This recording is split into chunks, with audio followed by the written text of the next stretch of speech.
Strong minds turns pressure into profit. यही situation अभी India के साथ है और इंडिया यही कर रही है एग्जैक्टली। कैसे कर रही है मैं आपको बताता हूँ। इस टाइम पर इंडिया के अगेंस्ट में 4 कंट्रीज हैं जो कम्पीट कर रही हैं। एक चाइना जो अपने अंदर बसे हुए हब को, प्रोडक्शन हब को, मैन्युफैक्चरिंग हब को स्टोर करना चाह रही है, और 3 कंट्रीज वियतनाम, मैक्सिको और इंडोनेशिया, ये अपने यहाँ पे इन सारे हब्स को शिफ्ट करवाना चाह रही है। क्योंकि ऑल ओवर वर्ल्ड में सिर्फ यही बात चल रही है कि चाइना +1 का प्रोजेक्ट लेके आना पड़ेगा, वरना ये सारे के सारे कोविड की तरह दोबारा फंस जाएंगे। कोविड एक मेन रीजन है जिसकी वजह से पूरी की पूरी इंडस्ट्री शिफ्ट हो रही है from China to another countries. पहली चीज। दूसरी चीज, चाइना का एक ट्रेड वॉर चल चुका है अमेरिका के साथ, जो कि बाकी सबके लिए प्रॉफिटेबल है और चाइना के लिए बहुत नेगेटिव में जाने वाला है। और तीसरा और सबसे इंपॉर्टेंट जो रीजन है वो है चाइना का जो भी लेबर है उसका जो कॉस्ट है वो बढ़ चुका है। इन 3 मेजर रीजन की वजह से ये सारी का सारा शिफ्ट देखा जा रहा है। इंडिया के पास एक एज है क्योंकि वो तो चाइना के पास है, इंडिया के पास स्पेस है और इंडिया के पास इंफ्रास्ट्रक्चर भी है जो वो प्रोवाइड कर रहा है बड़ी तेजी से, ताकि ये सारी की सारी इंडस्ट्रीज यहाँ पे शिफ्ट हो जाए। अब इसमें आपका बेनिफिट क्या है? इसमें सबसे बड़ा बेनिफिट आपका ये है कि इंडिया के अंदर सेमीकंडक्टर्स की भी मैन्युफैक्चरिंग शुरू हो चुकी है, इंफ्रास्ट्रक्चर बहुत तेजी से बढ़ रहा है, ऑटोमेशन के अंदर, इलेक्ट्रिकल व्हीकल्स के अंदर इंडिया बहुत तेजी से ग्रो कर रहा है, और सबसे इंपॉर्टेंट चीज, यहाँ पे छोटी इंडस्ट्रीज लग रही है जिससे जॉब्स बढ़ेंगी। इन सारे सिनेरियोस को अगर मैं देखता हूँ तो इंडिया के अंदर ना सिर्फ स्टार्टअप्स बढ़ेंगे बल्कि जॉब्स भी बढ़ेंगी। तो दोनों ही सूरतों में इंडिया के पास बहुत ज्यादा सरप्लस आने वाला है, अबंडेंस आने वाला है, जॉब्स का भी और स्टार्टअप्स का भी। और आपके पास एक मौका है कि इनमें से किसी भी एक इंडस्ट्री में जाकर आप अपना बिजनेस स्टार्ट कर सकते हैं। आप जाइए, बिजनेस स्टार्ट कीजिए, क्योंकि इंडिया सिर्फ और सिर्फ ये नहीं कर रहा है कि इंफ्रास्ट्रक्चर बढ़ा रहा है, बल्कि उसने एक स्कीम भी निकाली है, PLI स्कीम, जिसकी वजह से अभी के टाइम पर मोबाइल हब्स जो है वो बहुत तेजी से ग्रो कर रहे हैं इंडिया के अंदर। उस स्कीम के अंदर ये है कि जैसे आपने 100 करोड़ की कंपनी बनाई और अगले साल फिर 150 करोड़ का करा, तो जो 50 करोड़ का आपका सरप्लस है उसके ऊपर इंडिया की जो गवर्नमेंट है वो आपको इंसेंटिव देने वाली है। इस स्कीम के बारे में जाके पढ़िए। इंडियन गवर्नमेंट स्टार्टअप्स के लिए मुद्रा लोन भी दे रही है, आप जाके उसको भी यूटिलाइज कर सकते हैं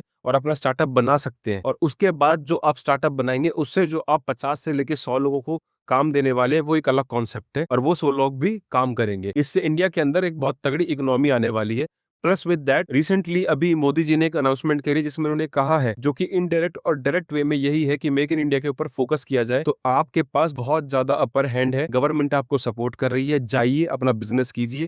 और अगर बिजनेस नहीं कर रहे हैं तो कैट डिजाइन जैसे, डिजिटल मार्केटिंग जैसे ऐसे कुछ जॉब्स के बारे में रिसर्च कीजिए और अपनी स्किल बढ़ाइए, ताकि आपको एक बहुत अच्छी जॉब भी मिल सके। इसी के साथ मैं इस वीडियो को शॉर्ट रखूंगा क्योंकि चाइना के पास कहने के लिए, करने के लिए कुछ नहीं बचा है, और हमारे पास एक पावर है, और वो पावर है हमारा ह्यूमन रिसोर्स। हमारे पास सेम उस कॉस्ट पे जो चाइना के पास कॉस्टिंग है उससे सस्ते में हमारे पास लेबर अवेलेबल है, और हो सकता है कि सारी की सारी इंडस्ट्रीज धीरे धीरे हमारे पास शिफ्ट कर जाएं। तो इसके लिए रेडी रहिए और अपने आप को प्रिपेयर कीजिए, और जैसा मोदी जी ने कहा है, मेक इन इंडिया के ऊपर फोकस कीजिए, इंडिया में बना हुआ सामान खरीदिए, वो आपके लिए बहुत ज्यादा प्रॉफिटेबल रहने वाला है।